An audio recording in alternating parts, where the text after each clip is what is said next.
મિત્રો, સમજદાર બનવું છે તો હું કહું છું એ વાત આજે ધ્યાનથી સાંભળજો, કારણ કે સમજદારી તમને સ્કૂલ કોલેજ નહીં શીખવાડે.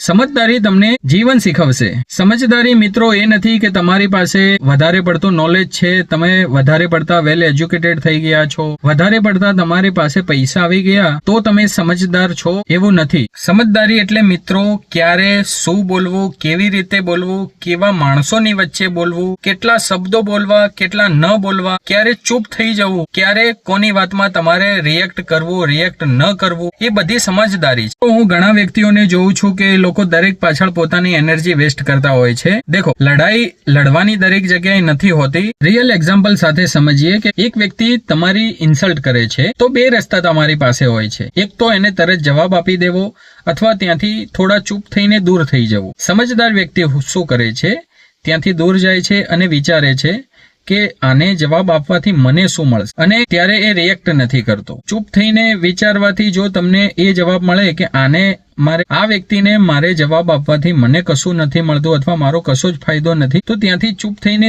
દૂર જઈને આપણી વેલ્યુ વધારવી જરૂરી છે.